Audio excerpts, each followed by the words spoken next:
নমস্কার বন্ধুরা, AJP creation with রান্নাঘরে আপনাদের সকলকে স্বাগত জানিয়ে শুরু করছি আরও একটি নতুন পর্ব। আজ আরও একটি মজাদার নতুন ইন্টারেস্টিং রেসিপি নিয়ে হাজির হয়েছি আপনাদের সামনে। আজ আমি বানাবো মাছের কচুরি রেসিপি।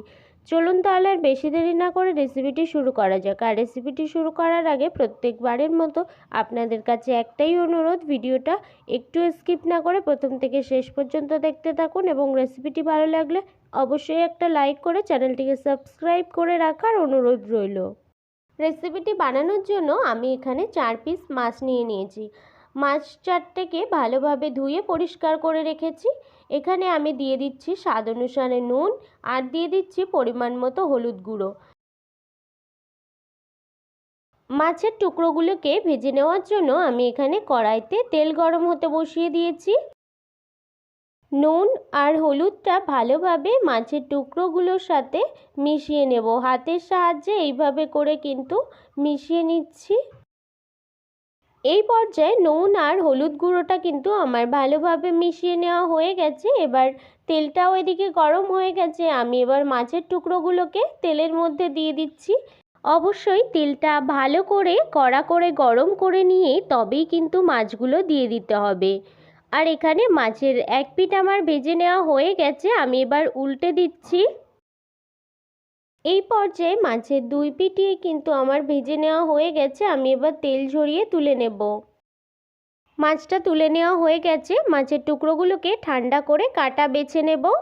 মাছের কচুরি বানানোর জন্য আমি এখানে কিছু পরিমাণ ময়দা নিয়ে নিয়েছি। ময়দাটা মেখে নেওয়ার জন্য এখানে দিয়ে দিচ্ছি একটু নুন আর এখানে দিয়ে দিচ্ছি 1 চামচ ঘি। আপনারা কিন্তু অবশ্যই 2 চামচ দেবেন, যেহেতু এখানে ঘিটা জমা সেই জন্য আমি 1 চামচ দিয়েছি। এই ঘিটাকে ভালোভাবে ময়দার সঙ্গে মিশিয়ে কিন্তু ময়াম দিয়ে নিতে হবে। এই পর্যায়ে ময়ামটা আমার দিয়ে নেওয়া হয়ে গেছে। এবার আমি নর্মাল জল দিয়ে একটা সফট ডো বানিয়ে নেব।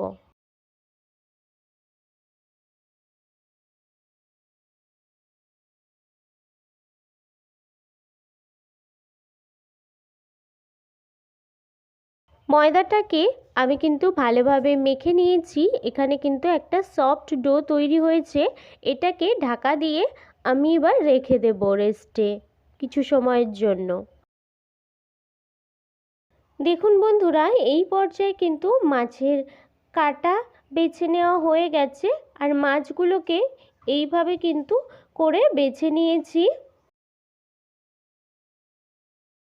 মাছের পুরটা বানানোর জন্য আমি এখানে কড়াইতে তেল গরম হতে বসিয়ে দিয়েছি। এই পর্যায়ে তেলটা আমার গরম হয়ে গেছে। আমি এবার তেলের মধ্যে দিয়ে দেব 1 চামচ পেঁয়াজ বাটা। এই পর্যায়ে পেঁয়াজ বাটাটা কিন্তু আমার সাঁতলে নেওয়া হয়ে গেছে। এবার দিয়ে দিচ্ছি আদা বাটা। দিয়ে পেঁয়াজ আর আদা বাটাটাকে ভালো করে কষিয়ে নেব। এই পর্যায়ে মশলাটা আমার কষিয়ে নেওয়া হয়ে গেছে। আমি এবার দিয়ে দিচ্ছি 2 চামচ ভাজা মশলার গুঁড়ো।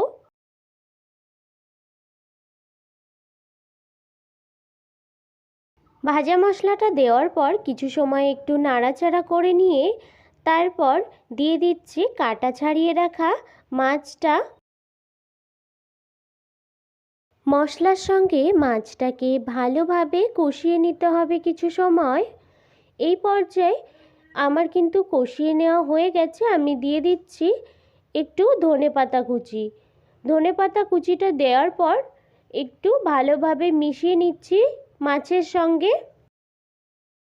দেখুন বন্ধুরা, এই পর্যায়ে কিন্তু মাছের পুরটা আমার রেডি হয়ে গেছে। আমি নামিয়ে নেব।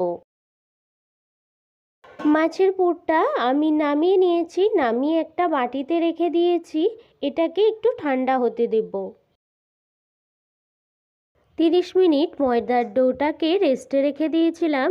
এবার আবারও ভালোভাবে একটু হাতের সাহায্যে মেখে নেব। ময়দাটা আবারও কিন্তু মেখে নেওয়া হয়ে গেছে। আমি এবার লেচি বানিয়ে নেব। আমি এখানে কিন্তু খুব বেশি ছোট করে লেচি বানাচ্ছি না, মিডিয়াম সাইজের করে লেচি বানিয়ে নিয়েছি। এবার একটা লেচিকে নিয়ে এইভাবে মাঝখানে একটু গর্তের মতো করে নিয়ে মাছের পুরটা ভরে দেব। মাছের পুরটাকে ভরে নিয়ে তারপর ভালোভাবে কিন্তু সিল করে দিতে হবে যাতে পুরটা বেরিয়ে না আসে। আবারও ওই একইভাবে কিন্তু আমি পুরটা ভরে নেব।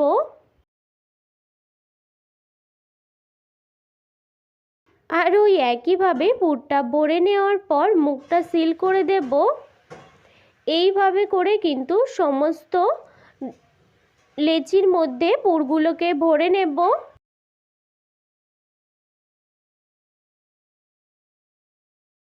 এই পর্যায়ে সমস্ত লেচিগুলোই আমার পুর ভরে নেওয়া হয়ে গেছে। এবার শুধু বেলে ভেজে নেওয়ার পালা।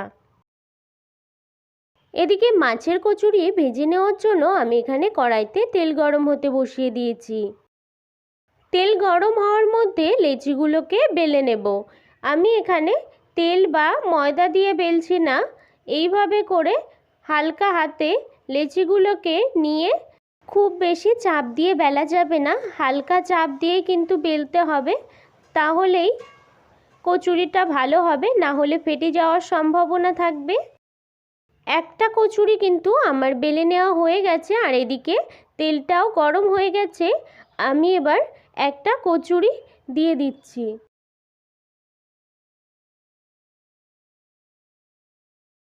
বন্ধুরা, মাছের কচুরিটা কিন্তু কতটা ফুলে উঠেছে।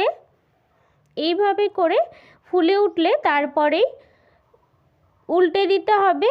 উল্টে পাল্টে কিন্তু ভালোভাবে মাছের কচুরিটাকে দুই পিঠই সুন্দরভাবে ভেজে নিতে হবে। এই পর্যায়ে মাছের কচুরির দুই পিঠই আমার সুন্দরভাবে ভেজে নেওয়া হয়ে গেছে। আমি এবার তেল ঝরিয়ে তুলে নেব।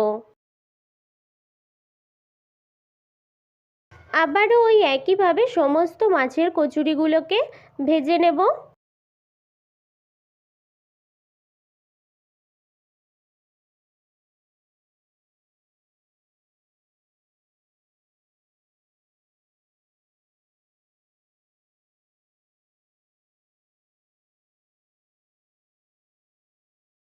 এই পর্যায়ে সমস্ত মাছের কচুরিগুলো কিন্তু আমার ভেজে নেওয়া হয়ে গেছে আর সব কটা মাছের কচুরি কিন্তু আমার সমানভাবে ফুলে উঠেছে। আপনারা দেখেই বুঝতে পাচ্ছেন। এই মাছের কচুরিটা খেতে কিন্তু অসাধারণ লাগে, তাই একটিবার বানিয়ে খাবেন বাড়িতে, আশা করি খুব ভালো লাগবে। আর আমি একটা মাছের কচুরি ছিঁড়ে দেখাচ্ছি আপনাদের। ভেতরটা দেখুন কতটা ফুলে উঠেছে আর পুর ভরা। আমার এই মাছের কচুরির রেসিপিটি যদি আপনাদের ভালো লেগে থাকে তাহলে অবশ্যই একটা লাইক করে দেবেন এবং কমেন্টের মাধ্যমে জানাবেন আমার এই রেসিপিটি আপনাদের কাছে কেমন লেগেছে, এবং বেশি বেশি করে শেয়ার করে আমার পাশে থাকবেন, আমাকে আরও উৎসাহিত করবেন। আর আপনি যদি আমার চ্যানেলে নতুন বন্ধু হয়ে থাকেন এবং আরও নিত্য নতুন ইন্টারেস্টিং মজাদার রেসিপির আপডেট পেতে চান, তাহলে প্লিজ আমার চ্যানেলটিকে সাবস্ক্রাইব করে পাশে থাকা বেল আইকনটি প্রেস করে অল নোটিফিকেশান অন করে রাখবেন, যাতে সমস্ত ভিডিওর আপডেট আপনি ঠিক সময় পেয়ে যান। আজ এই রেসিপিটি এই পর্যন্তই। আরও একটি মজাদার নতুন কোনো ইন্টারেস্টিং রেসিপি নিয়ে আপনাদের সাথে দেখা হবে আরও একটি নতুন পর্বে। সবাই ভালো থাকবেন, সুস্থ থাকবেন এবং সাবধানে থাকবেন।